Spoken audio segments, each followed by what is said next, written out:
Brett Jackson. I'm the owner of USafe Solar, and this is one of our first training videos for our solar sales team. So bear with me as I kind of, go through this thing. It's just off the cuff. Anyway, I've been doing solar for about 11 years now, coming up 12. I've been here in the South Carolina area for coming up a year and a half as the owner of USafe Solar. I had my own business in California for 7 years. Valley Solar Electric. I've worked for many different solar companies through the years as far as installing solar. My first year in business, we did about $3 million total in sales, which is pretty good. We are now with Valley Solar Electric. Now getting to the nuts and bolts of just, selling solar. You want to keep it simple. You want to know the product as much as you can. What we sell as a company, as USafe Solar.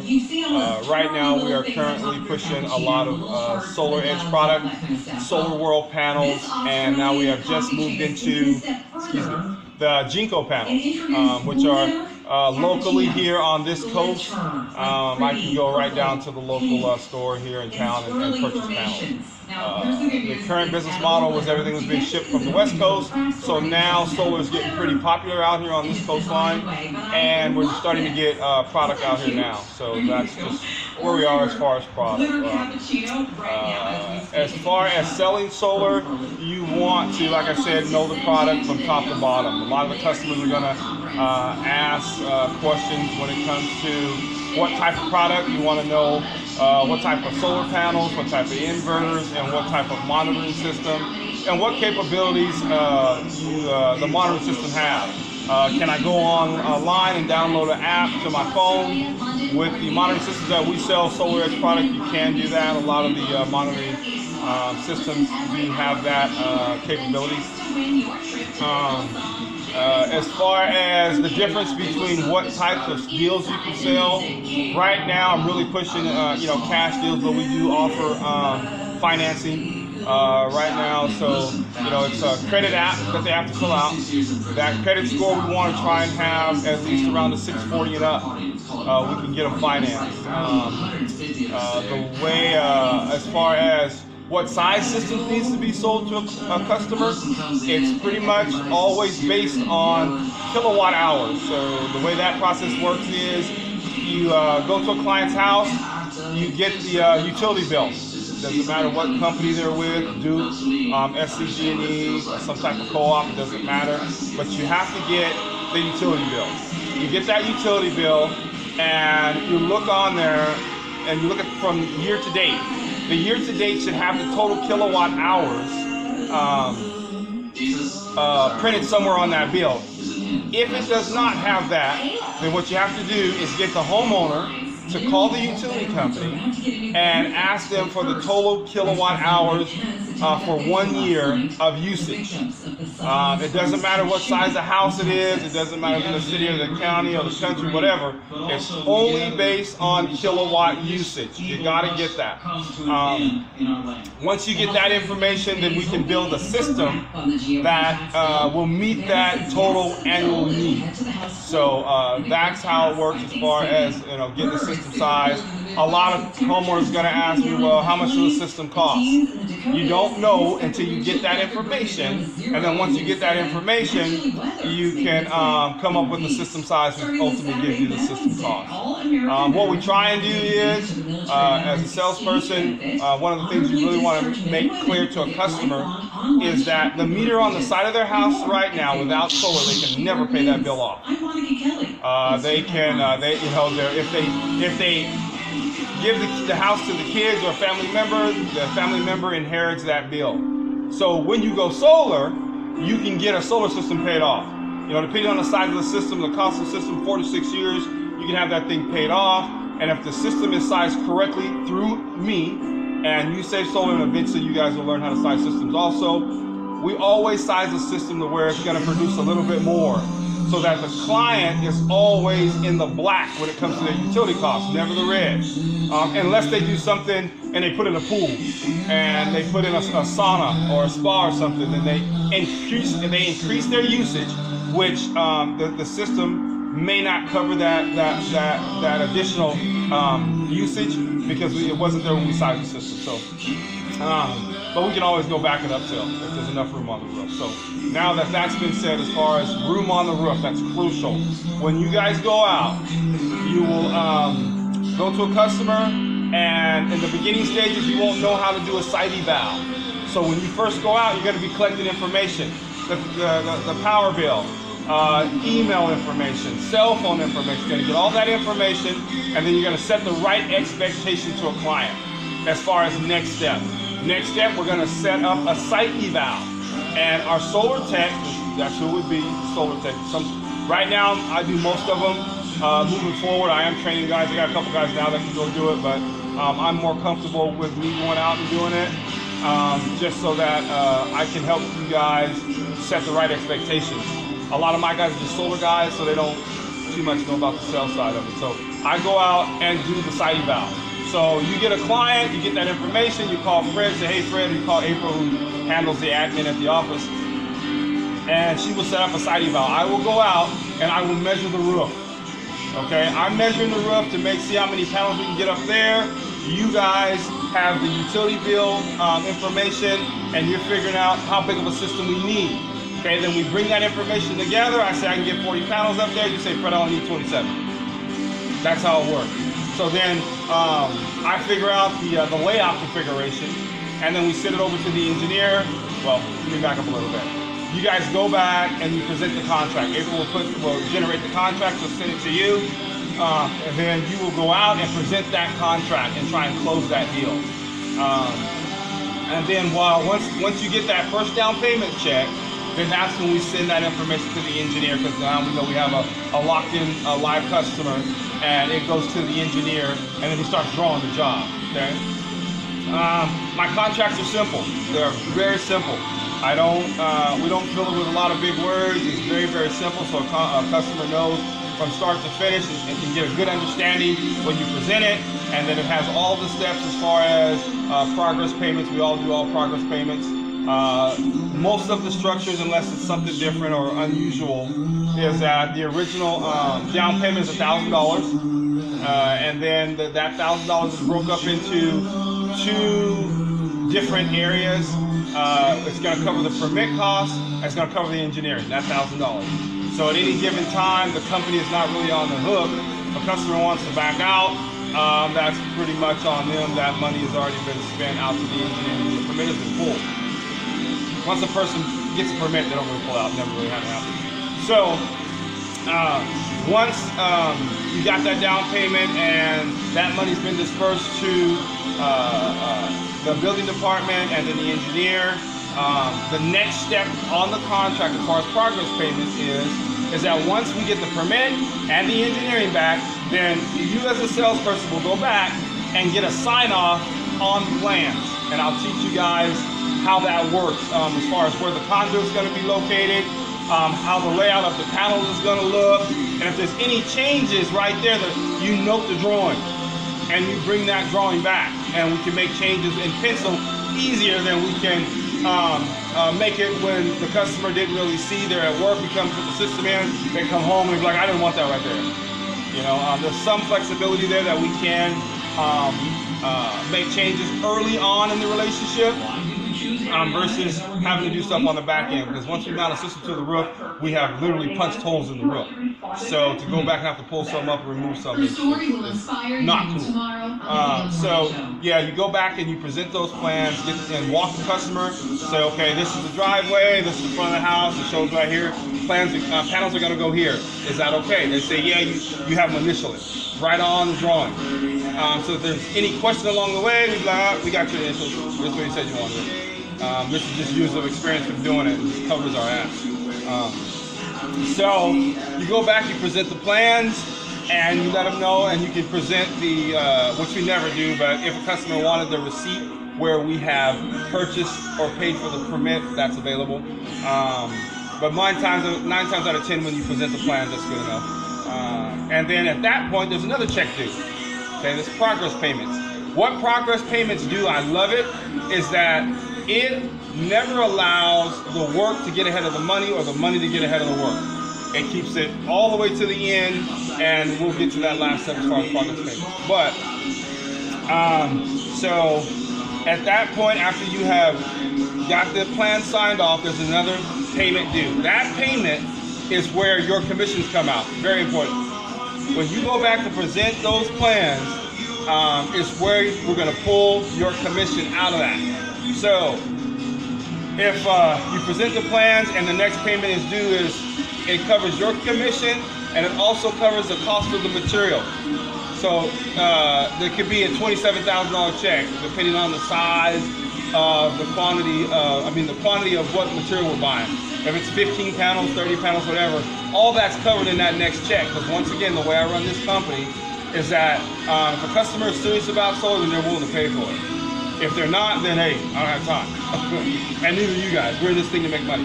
So you would pick up that check, you bring that check back to the office, get it to April. April will cut you your commission. Okay. I haven't figured out all the way how I want to do it. You know, I'm probably going to do half the commissions at that point. And the reason being is that this is a new relationship, and I'm just straightforward and transparent. I don't know y'all. You know, y'all don't know me. So this is the way we do it. Is that you get half of your commissions. What I want you guys to do is, like I was just telling Terrence, is that I want you to be hybrid salespeople. I don't want you to just sell product and then leave me with the mess. Right? What I want you to be able to do is to project manage that deal all the way through. So, meaning you will get the check, bring it back, we'll give you half of your commissions, and then you will manage that job all the way through till it's done. Jobs only take 1 to 2 days to install, so it's not a whole lot of management. But I want you guys to be engaging through the whole process, right? I want you to understand, okay, I gave that check to Fred, I got half my commissions, but I don't get my other commissions till the job is completed. So I want to stay in contact with my customer. Those guys out there, even when I'm out there, I work for you. I own the company, but I understand the relationship. You come out there and say, Fred, my customer ain't happy, and that's what I want to hear. You say, hey Fred, the crew ain't doing something right, something's going on out there. Those guys work for you guys out there. So that means you have to go out there and you have to develop a relationship with the crew. You should know the lead's name. That's pretty much the only person you need to be interactive with or engaging with is the lead. And that lead should be able to have your number. You should have his number. You should be able to check on your job and check on the progress of that job. At the end of the day, if the crew's lagging, then your money's lagging. If the crew is not keeping the customer happy, then your customer is unhappy. What that does is it takes a lot off me because I don't have to get those phone calls. That phone call's going to you as a salesperson, as a progress manager. And maybe, you know, some of you guys, that's probably, if you ever worked in solar, you're like, what the hell are you talking about? Because I'm the one that's always cleaning up sales guys' mess. So I want, you still see me? The lights went off, sorry about that. But I want you guys to be able to take some of that responsibility as managing these jobs, and then that way I don't have to have a big back-end managing team. You guys can actually help with that process, because the more jobs we do, the bigger we get. You could have, if we got 5 crews running, that's 5 jobs that you, and if you sold those jobs, that's 5 jobs that you are helping us manage all the way through. I should be able to call you and say, hey, what's going on with the Johnson job? And you should already have talked to that lead that morning or that afternoon and got an update, and you should be able to update me.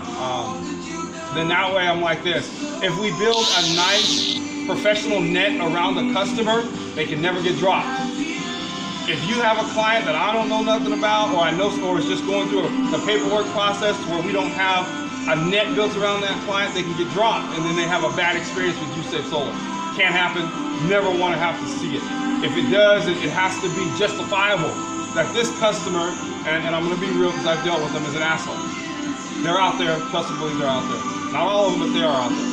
So, and I have no problem dealing with them. Not at all. I'll go right. We'll get it straightened out. But at the end of the day, the buck stops here between me and my wife. We can satisfy a customer when it comes to installing solar because there's nothing we don't know about it.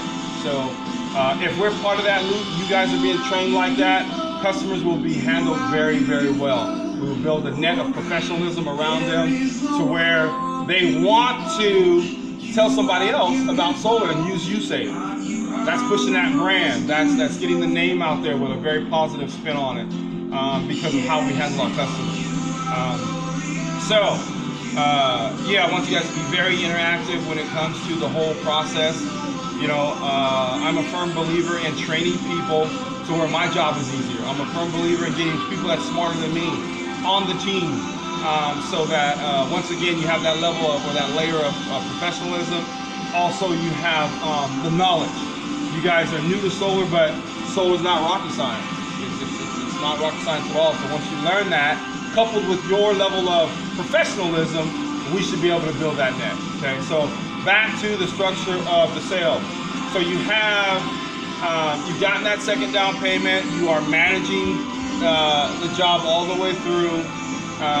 Once the system is installed, we go through our final inspection. Well, let me back up a little bit. The next payment that is due is after we reach a progress step, a milestone. So, say the progress steps on the contract says after panels installed, there's another $5,000 check that's due.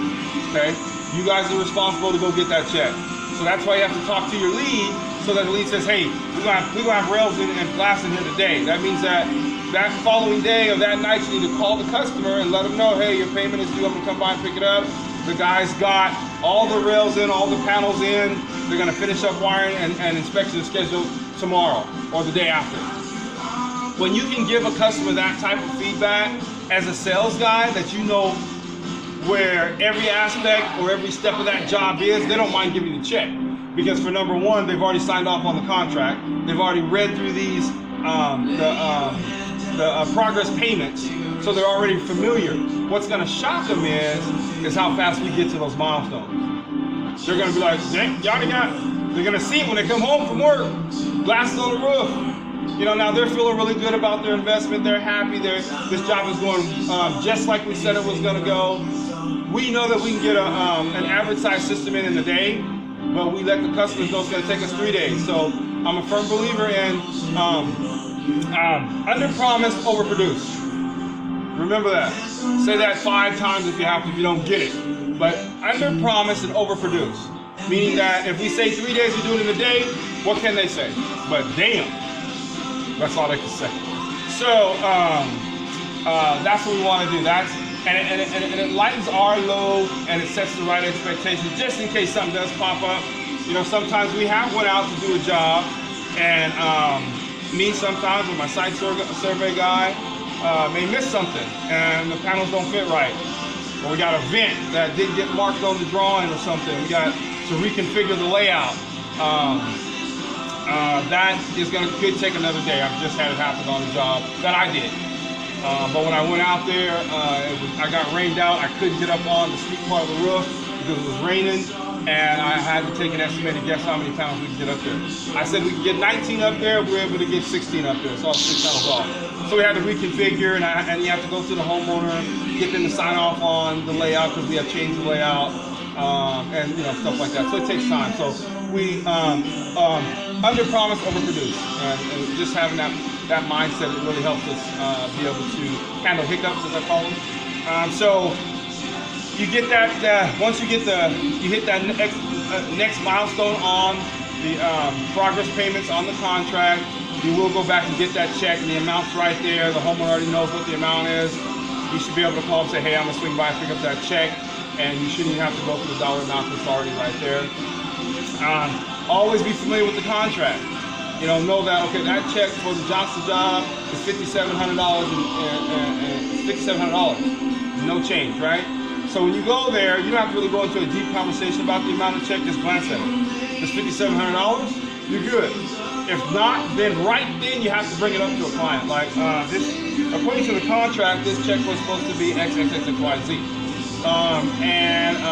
Even if they don't give you a check, they have an issue with something, we're on top of it right there. It comes out as soon as, don't just take, oh, this check's $3,400, but it was supposed to be $5,700. You bring it back to the office, April gets it. Now April's in the loop, she has to go do your job. Or she has to call the client, or she has to call you to call the client. Well, you just accepted the $3,400 and it should have been $5,700. So now that's a problem. So know the contract. Each job, that's the project managing part, that you just don't sell it, and you walk off and you leave it for me in the office to deal with. You know, back in the past when I first was in this, that's the way it was, but I've dealt with too many issues doing it that way, so I've gotten away from that old business model. So you get that payment, the payment is right, everything's good, customer is happy. The next day the guys come out, they complete the system and they schedule for inspection. The lead, now that we're bringing on a sales team, the lead will call you and say, hey Terrence, Johnson's job is done and it's called in for inspection. Never ever in my past have sales guys gotten that call. But the reason I'm doing it is so that you guys can be well informed, but you can call the client and say, hey, your system's inspected tomorrow, just like you said on the contract, and once it passes inspection, the final payment is due. That's your final commission. So you guys will get, you get that final check, you get that handshake of appreciation that the customer is totally satisfied. If there's anything, and there will be things pop up, oh, the guys bent my gutter, the guys dropped some caulking or glue on my sidewalk, just little stuff will always pop up. But you guys will be on top of that, and you guys will bring that information in. And if we see too many recurring things, which I've seen in the past too, then we, as managers, as a team, we have to find a solution. Some of the things is, hey, nobody parks in the customer's driveway. I don't know if your car leaking. My truck does leak a little oil now. It's got some miles on it. So I don't even park there. I don't park on the street. I'll back up in there, but I carry a piece of cardboard. Hey, throw that in the truck. Let's get these panels unloaded so I get out the driveway. Those are the type of things that I want everybody to be aware of, because the better you're educated about what we are doing, the better we can treat a client, period. The less hiccups. At the end of the day, we want those testimonials to where it was a smooth transition. I was once on utility power. Now I'm happy with my new solar power system. So, but we have to build that net. That's part of that net that we have to build. So you get that final check, we get the job inspected, it passes inspection. You guys get paid out on that job.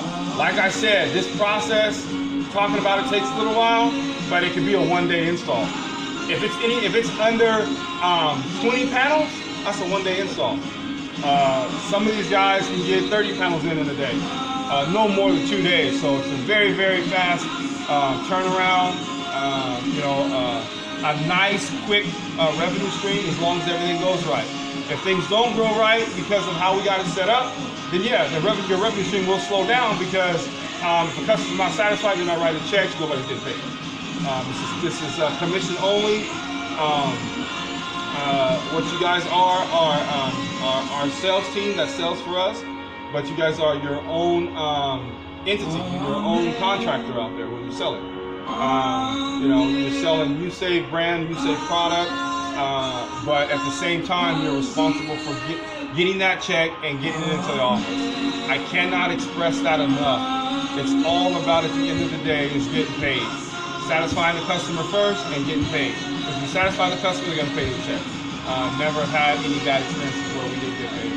So that's pretty much it. As far as questions about solar, we sell different types of systems. I mean, a system can be 3 kilowatt up to 100 kilowatts.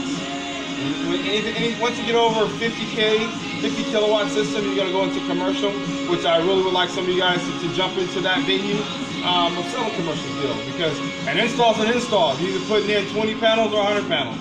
I've installed all the way up to 20,000 panels on one job, 40-acre ground mount. So it's pretty much all the same. It's just the equipment gets bigger, wire gets bigger, so on and so forth. But that's pretty much it. As far as different sizing systems, they vary. Once again, it's based on the kilowatt usage of that home. You have homeowners that could have 2 people in the house and they're energy hog. They leave the TVs on, the TV watches them sleep. They never turn the TVs off. If you turn the TVs off, they can't deal with the silence and they freak out. So that's how usages are. You got some people who's conservative who turn everything off, so they need a smaller system. But people that are energy hogs need bigger systems. We do 2 types of systems: roof mount and ground mount. roof mount and ground mounts. There's nothing too much in between right now that I even care to go into. There is some stuff out there, but it's not really cost effective yet. So roof mounts being the system is mounted on the roof. A ground mount is mounted on poles that sit on the ground. And once we get everybody together, I can show you some slideshows of different systems and how they go. So once again, you guys can really be interactive with the product and you can understand that. The ground mount systems are concrete in the ground. We dig holes, we put in steel posts, and we fill up with concrete and we build the system off those posts. Another good thing about the ground mount is that you can use it as a selling point, but don't oversell it. I had a guy oversell this on me. I didn't give enough detail, it's kind of my fault. But is that the ground mounts, we can raise them up high enough to create covered, not rain tight, but covered shade storage. So imagine a homeowner, maybe some of you guys may even have this going on now, is that your riding lawnmower is in your garage right now, which makes your garage smell like gas all the time. Well, with your ground mount structure, now you can take that riding lawnmower and put it outside underneath the solar array and no longer have to deal with the gas situation. We have converted these ground mounts into dog kennels. We put them up high enough to where dogs can't hurt it. It's all steel. They can't get to the panels. They can't get to any of the wiring. And we wrap it with a chain link fence, put a gate in it, it becomes a dog kennel with a solar panel on top. They have used them for pavilions, terraces. It's a dual purpose that you can actually use when you go to a ground mount. And one of the best things about a ground mount is that if you have panels on the roof and you're an older person, which most people that invest in solar are older, they ain't too keen on getting on a roof to wash their panels. Well, when we sell ground mounts, we run a water line out there. Really cheap. I don't even charge the customer for it. We just go into the trench as far as the PVC pipe, glue it up, put a faucet on one end, hook it into the water line, and now they can walk out and wash their panels without getting a ladder, without getting up on the roof, without taking any liability as far as getting hurt. So that's another selling point when it comes to ground mounts. So there's a shade structure. There is, you can wash your panels off when you want to. Some people don't really care about their panels being dusty. Out here, you get a lot of rain out here. I'm a California boy. We don't get rain, we get fire, smoke, and dust. So it was a big issue out there. But still a good selling point that, the water hose, the faucet is right there on the corner of the array. They can wash it off. Third is that with a ground mount, you have no penetration in your roof at all because the system is not up there. So on an average, you can have up to 40 penetrations where we literally drill holes and we bolt through the roof into the rafter or the truss. So, we don't have any leaks. I haven't had, I had one leak over like 11 years and come to find out it wasn't even caused by penetration. The positive about a ground mount is that you have no penetrations on the roof. Your system is sitting off to the side of the house and you can use it for usable space. So that's ground mounts. The roof mounts, they're mounted on a roof. They can go up to multiple arrays, meaning you have panels in different areas. You can mount panels. The optimal orientation is south. You always want to go south. We can go east and west, never north, unless we have to tilt it up and face it south. Tilt-ups are a hard sell because they're ugly. I'll be real. You have this monstrosity on the roof. There's nothing we can do about it. It is what it is. But some customers are so sick of paying high utility bills, they don't care. And I have installed quite a few out here. They're like, oh, listen, it's on the back of the house, on the roof. We do put them on the back of the house. I never put a tilt-up on the front of the house. I just talked to the engineer about one that is going to be going in here in the next couple of weeks. But if you're selling reverse tilt, always remember this, reverse tilt means you can put your money on tilt because you have to set the right expectation to the client because they don't know what a reverse tilt is. You say, oh, we're going to put panels on the back of the house, we're going to rack them up south. They don't know what that is. But when they see it, they are pissed. So in that case, anytime there is a reverse tilt, you're like, okay, we can only get 10 panels on the south and 10 panels on the west, but we can get 30 panels on this house to make it cost effective when it comes to their usage. So we got to put 10 panels on a tilt up on the back of the house. Okay, you really have to get pictures out there to let a client know, because if you don't, they're not going to see it till it's built, and then that could be an issue with the final payment. But we do put panels on the north side of the house, but we have to rack them up south, and that's what I'm saying. I really want you guys to be engaging with the installs. Get out here, learn this stuff if you're serious about solar, because whether if you're selling for me, some other company, the experience you're going to get right here is hands-on. I mean, I'll put you out there. You don't have to really get on the roof. It's a liability for me, but I will really let you see and walk you through what we're doing, why we're doing it, how it looks. It's one thing how it looks on the drawing. It's a whole other thing once you get out there and you see it installed. One of the other things I want to touch on when it comes to you guys selling is monitoring.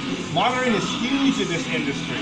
People at solar, when it comes to the man, solar is a big boy toy with that monitoring component, because he can go online, download that app, and now he can look at what his investment is doing to him and doing for him in real time every day, all day long if he wants to. So, and he can show it off to his buddies. Oh yeah, we just put in solar, look what my system's doing. That's huge. That's huge. I've even got a lot of deals sold because of that app. Because, you know, a homeowner, big boy toy, is showing his buddies, and now they want that same thing. So one thing you want to make sure is when it comes to the monitoring, they have to have internet. I just had a system that was sold, 32 panels on the house. We go out, we install it, there's no Wi-Fi. So without the Wi-Fi, there's no monitoring, and that's how we get paid. With the monitoring system, the finance company can go online. I give them the serial number of the inverter. They can go online and they can find that inverter, no matter where they are in the world. So they can see, okay, the Johnson's job was 32 panels. I can see right here online that all 32 panels are producing. Cut Fred the check. Cut the check to USAVE. Without that monitoring, they can't see it. Now it's an issue. If the finance company that we're currently now don't really require that, they just want the signed off permit, but eventually as we pick up more finance partners, they will require that. We'll run into it because it's pretty big. And you got to make sure when you sell that deal that you know that there's Wi-Fi there. If they say there's no Wi-Fi there, then you have to ask the customer right then, are you willing to get Wi-Fi? Are you willing to pay that $29, $30 a month for Wi-Fi? Because if they're not, then that's a problem. You know, they may not be ready for solar. Even though you hate to walk away from that commission, but there's no need for us to get to that point to where we can't get paid, you know, just because they don't want to pay for cable. Crucial. Monitoring is crucial. Wi-Fi is something you guys got to have. Make sure all the customers have it. Yeah, as far as how the commissions pay, what they pay out, depending on the size of the job, but we have 3 to 5% worked in the deal for commissions, and it just depends on, you know, right now you guys will be starting probably around 3%. I'm a firm believer of paying salespeople their worth, but you gotta get out there and get it. If you're getting out there and get it, and you're happy, I'm happy. You know, the commissions it's real good money. It is. If say you get 5% and I sell a job that is $40,000. Get 5% back. Do the math. Pretty much it comes to 2 payments. So, and like I said, it's fast turnaround. The guys get these jobs done, and they give us a check. I don't have a set payroll. I don't care if you sell that job today. That customer gave me that check. Go to the office, get the check. No, we don't. No, because I'm an entrepreneur. You guys are entrepreneurs too, you know, as far as being a salesperson. So, man, if you go out there and you can push those deals through, and you can bring that check back in, you hand me that check, we can cut you your check. And that just gives everybody an incentive to go get it. Keep it pushing. So, but that's pretty much it. I would say, as being a sales guy just coming on, don't overthink it. Set the appointment. Go out there, talk to people on your job, in your house, your mama, your daddy. Start with people that are close. You know, they pay a utility bill. Tell them ask them this question. Can you ever pay that meter off on the side of the house? How many years you been paying it? They say, I've been paying that meter for 20 years. How much you pay a month? Well, I pay X amount of dollars a month. Well, times 12, that's how much you do a year. How many years you been paying it? 20 years? So take that number times 20. They probably already invested in their energy, probably about, I'm going to say about $50,000 to $60,000, depending on how old they are. So they can either stay on that path and continue to throw money down the drain, or they can take that money invested in solar and get out of that relationship to where they have their own power company on their house, period, that they can pay off. That meter, they can't pay it off. So, I wish you guys all the luck. If you have any questions, Terrence, he has my phone number. Like I said, I really want you guys to be engaging. Let's spend some time, get to know one another, and let's get you guys out there and get you trained and get you out there selling, making money. I'm Fred Jackson, You Save Solar. I'm out.